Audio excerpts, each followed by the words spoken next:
ఈరోజు సమాజంలో ఉన్నటువంటి సాంఘిక దురాచారాలు ఏవైతున్నాయో సాంఘిక దురాచారాలను నిర్మూలించడం కోసం మనము అనేక రకాల కార్యక్రమాలు ప్రభుత్వము, ప్రజలు, వివిధ విద్యా సంస్థలు, యువజన సంస్థలు, ఎన్జిఓస్ కూడా తీసుకుంటున్నాయి. ఈరోజు మన గ్రామంలో డాక్టర్ బాబాసాహెబ్ అంబేద్కర్ విగ్రహం పెట్టుకున్నాము. ఈరోజు స్వామి వివేకానంద విగ్రహాన్ని కూడా మనం పెట్టుకున్నాము. స్వామి వివేకానంద బ్రతుకున్నప్పుడు ఆయనకు యువత అంటే ఎనలేని విశ్వాసం. యువకులు చూసినప్పుడు ఆయనలో ఉన్నటువంటి ఉత్సాహము రెట్టింపు అయ్యేది. ఆయన ఒకరోజు అన్నాడు, యువతను చూసి యువత మీద విశ్వాసం పట్ల ఆయనకు ఉన్నటువంటి నమ్మకాన్ని ఆయన చెప్పాడు. 100 మంది యువకులు ఈ సమాజంలో ఉన్నటువంటి సాంఘిక దురాచారాన్ని నిర్మూలన చేయొచ్చు, ఈ దేశాన్ని ఒక శక్తివంతమైనటువంటి దేశంగా పునర్నిర్మాణం చేయవచ్చు. 100 మంది యువకులు చాలన్నాడు. ఏ రకమైనటువంటి యువకులు కావాలన్నాడు? ఇనుప కండరాలు కలిగినటువంటి యువకులు కావాలి, ఉక్కు నరాలు ఉన్నటువంటి యువకులు కావాలి, వజ్ర కఠోరమైనటువంటి మనసు ఉన్నటువంటి 100 మంది యువకులు చాలు. ఇనుప కండరాలు, ఉక్కు నరాలు, వజ్ర కఠోరమైనటువంటి మనసు ఉన్నటువంటి 100 మంది యువకులుంటే ఈ దేశంలో ఉన్నటువంటి సాంఘిక దురాచారం నిర్మూలన చేస్తాను, ఈ దేశాన్ని ప్రపంచంలో ఒక శక్తివంతమైనటువంటి దేశంగా భారతదేశాన్ని నిర్మాణం చేయవచ్చు అనేటువంటి విశ్వాసాన్ని ఆయన వ్యక్తం చేయడం జరిగింది. సరిగ్గా అదే యువత ఈరోజు వంగపాగడ గ్రామంలో, అసన్పర్తి మండలంలో ఈరోజు కంకణదారులై మా యొక్క మండలాన్ని, మా యొక్క గ్రామాన్ని మేము అభివృద్ధి దిశలో తీసుకెళ్తాము, ఈ ప్రాంతంలో ఉన్నటువంటి పేద ప్రజలకు అండగా మేము నిలబడతామని చెప్పి ఈరోజు రావడం జరిగింది. స్వామి వివేకానంద భారతీయ సంస్కృతిని ప్రపంచమంతా చాటినటువంటి గొప్ప మహానుభావుడు స్వామి వివేకానంద. హైందవ సాంప్రదాయాలను ప్రపంచానికంతా తెలియజేసినటువంటి గొప్ప వ్యక్తి స్వామి వివేకానంద.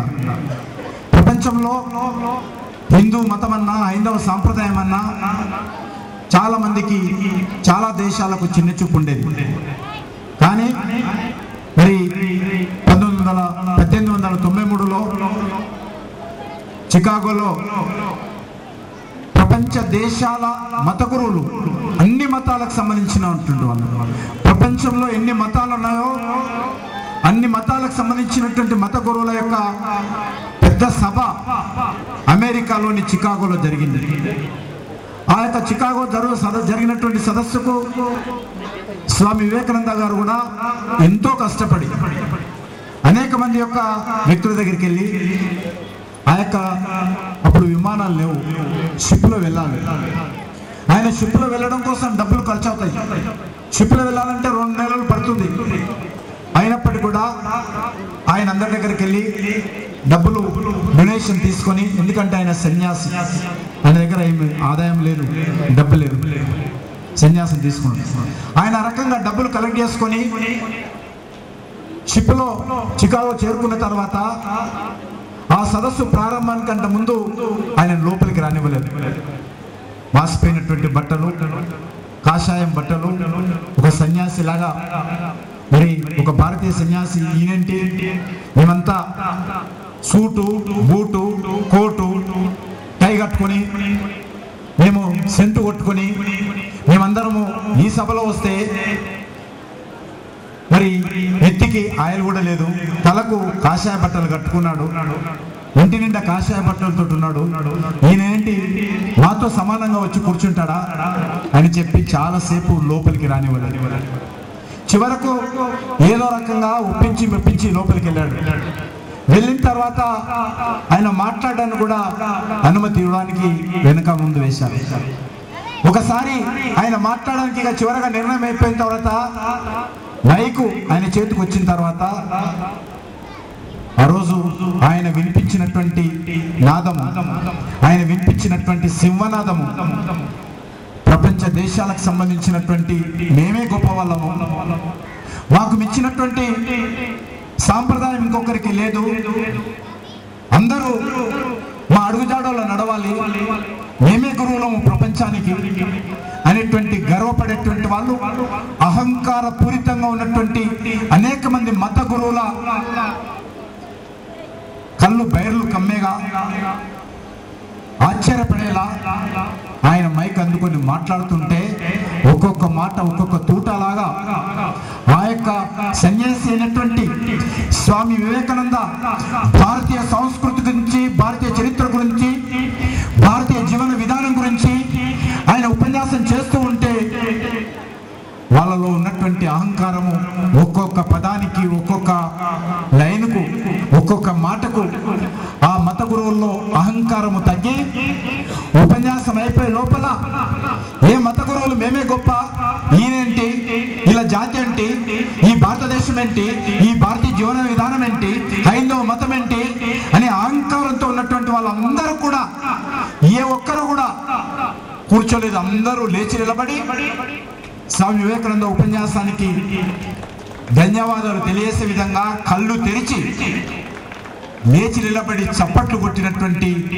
ఆ రకంగా చప్పట్లు కొట్టించుకున్నటువంటి గొప్ప మహానుభావుడు స్వామి వివేకానంద. ఆ రకంగా ఆ రోజు ప్రారంభమైన ఈ యొక్క హైందవ దాచి సంస్కృతి గురించి, జీవన విధానం గురించి, గొప్పతనం గురించి ప్రపంచానికి చాటి చెప్పినటువంటి వ్యక్తి. ఈరోజు చాలా మంది మన దేశంలో చూస్తున్నాం మనం. ఈరోజు ఏ హైందవ జాతి గురించి ప్రపంచానికి చాటి చెప్పినటువంటి మహానుభావుడు స్వామి వివేకానంద ఉంటే, దురదృష్టవశాత్తు మనము విదేశాలకు సంబంధించినటువంటి ఆచారాలను మనం పాటిస్తున్నాం. ఇక్కడ విదేశాలకు సంబంధించినటువంటి ఆలోచన విధానానికి మనం అలవాటు పడుతున్నాము, మన ఆచారాలను మనం విడిచిపెట్టుకుంటున్నాము. అమెరికా లాంటి దేశాలలో, ఏ అమెరికాలో అయితే స్వామి వివేకానంద ప్రసంగించారో, అమెరికా లాంటి దేశాలకు సంబంధించినటువంటి పాశ్చాత్య సంస్కృతిని మనం అవలంబిస్తున్నాం. ఇటీవల మన దేశంలో కూడా మదర్స్ డే, ఫాదర్స్ డే, ప్రేమికుల దినము, ఈ రకంగా అనేకమైనటువంటి ఇతర దేశాల నుంచి వస్తున్నటువంటి ఆలోచన విధానము, సాంప్రదాయాలను మనం పాటిస్తున్నాము. అక్కడ మదర్స్ డే, ఫాదర్స్ డే ఎందుకు వస్తారు? అమెరికాలో వచ్చినటువంటి వాళ్ళు చాలా మంది ఉన్నారు. అక్కడ 15-16 సంవత్సరాలు రాగానే అక్కడ ఉన్నటువంటి యువకులు కానీ, అమ్మాయిలు కానీ, అబ్బాయిలు కానీ ఇంటి నుంచి వెళ్ళిపోయి నచ్చిన అబ్బాయితోటి కాపురం చేస్తారు. తమకు జన్మనిచ్చినటువంటి తల్లిదండ్రులు బతుకున్నారా లేదా, తమ జన్మనిచ్చినటువంటి తల్లిదండ్రులు కలిసి ఉన్నారా, విడాకులు తీసుకున్నారా అనే విషయం కూడా పట్టించుకోరు. కాబట్టి అక్కడ పెద్దలందరూ ఆలోచన చేసి మీ తల్లిదండ్రులను కనీసం సంవత్సరానికి ఒకసారైనా వెళ్ళి చూసి బాగున్నావా లేవా అని చెప్పడం కోసమే. ఎందుకంటే చాలా మంది రిటైర్మెంట్ కాగానే అమెరికాలో సీనియర్ సిటిజన్ హోమ్లలో ఉంటారు, పిల్లలు ఎవరు చూడరు వాళ్ళను. జన్మనిచ్చినటువంటి తల్లిదండ్రులు వృద్ధాప్యంలో ఉన్నటువంటి తల్లిదండ్రులను ఆదుకోరు, తిండి పెట్టరు, ఇంట్లో ఉంచుకోరు. కాబట్టి వాళ్ళందరూ వృద్ధాపాశ్రమంలో పోయి బతుకుతారు. ఆ రకంగా బతుకుతున్నప్పుడు మీకు జన్మనిచ్చినటువంటి తల్లిదండ్రులు బతుకున్నారా లేదా ఒకసారి చూడండి అని చెప్పి వాళ్ళకు సంవత్సరానికి ఒక రోజు అక్కడ పెద్దలు పెట్టారు. దాన్నే ఫాదర్స్ డే, అంటే తల్లిదండ్రుల దినోత్సవము, మదర్స్ డే అంటే తల్లుల దినోత్సవం. కనీసం ఆ రోజైనా పోయి ఆ యొక్క గులాబీ పువ్వు ఇచ్చి నమస్కారం పెట్టారా అని చెప్పడం కోసం ఆ సాంప్రదాయం. మన రకం కాదు. మన భారతీయ సంస్కృతిలో మనకు ప్రతిరోజు మదర్స్ డేనే, ప్రతిరోజు ఫాదర్స్ డేనే. రోజు ఉదయం ఇంటి నుంచి లేవగానే మనకు జన్మనిచ్చినటువంటి తల్లిదండ్రుల యొక్క ఆశీస్సులు తీసుకొని రోజువారు కార్యక్రమాలు ప్రారంభించుకున్నటువంటి గొప్ప సాంప్రదాయము భారతీయ సాంప్రదాయము. భారతీయ కుటుంబ వ్యవస్థలో మనం పుట్టినందుకు ఈరోజు సంతోషిస్తున్నాం.